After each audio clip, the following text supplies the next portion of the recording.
Well, tonight joining me is the campaigner Steve Damon. You just saw him in Peter's report, also joined tonight by Dr. Ranj Singh, and it's great to have you both in the programme. Steve, it's a special day, isn't it, for you? Because you've been campaigning hard ever since, well, tragically, you lost your son Spencer in 1982 from the virus, and this is something you've dearly been wanting, isn't it? Absolutely. It's really a huge thing today to have the vaccine recommended for the introduction into the childhood immunisation programme.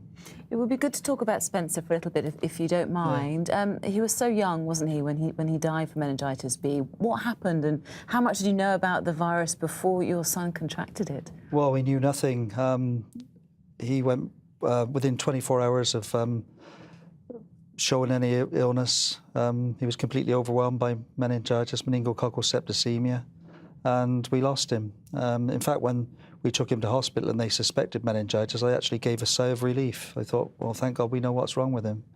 Such a beautiful little boy. We had a picture of him up there with you, and it was a long time ago, wasn't it, 32 years ago? Why do you think it's taken so long to get to this point where now, hopefully, we'll have a nationwide and free vaccination programme? Well, 32 years ago, there wasn't any charities to represent the disease. There was no leaflets, no helplines. Not much knowledge, I suppose. Not As much a parent, knowledge. You probably didn't know what you were up against. Exactly, and very little research being undertaken.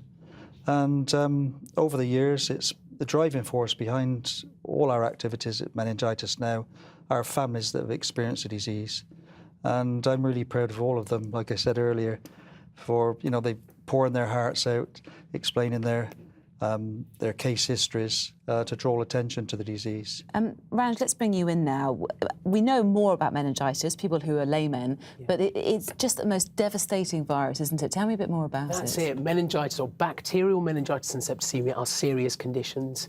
They affect something like 3,000 people in the UK every year, and meningitis type B, which is what this new vaccine is about, is currently the most common cause. We have other causes of meningitis in this country as well, and fortunately we've got vaccines against some of them, so meningitis C, MMR, Hib and the PCV vaccine. But up until now it's taken 20 years of solid research to develop this new vaccine, which has been very hard to come by, and now finally we have something that could prevent meningitis B. And no doubt you're a supporter of this campaign, but why the U-turn? Because just last year, health officials were saying, no, it doesn't stack up for whatever reason, and we don't support this. Well, I'm definitely a supporter. In January 2013, the meningitis B vaccine was licensed for use. That just means it could be used. And then we have an authority, an independent authority called the JCVI, that convenes and looks at effectiveness, safety, and then cost effectiveness as well.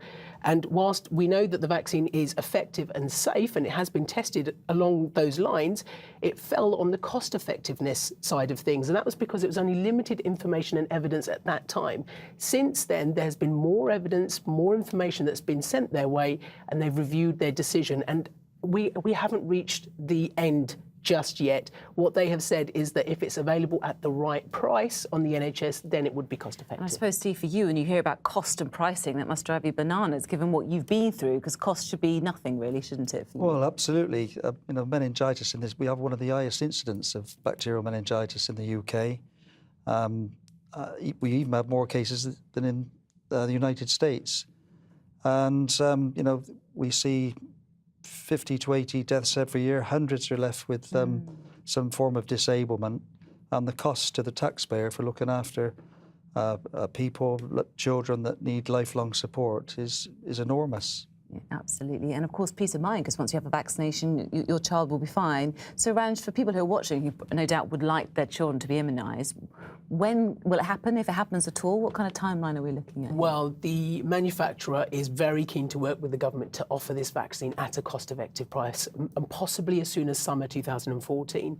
Currently, the schedule we're looking at is probably an immunisation at 2, 4 and 12 months of age, and then we will look at other age groups later, depending on how that schedule goes. This time next year, you think it will Fingers be crossed. We will keep our fingers crossed. And anyone who's worried, who's watching tonight, what should they do? Well, there's lots of sources you can go for information. Meningitis Now has a great website that has lots of great information on there, as well as the NHS Choices website. OK, well, Ranj, thank you very much. And Steve, well done for today, and thank you for telling us your story as well.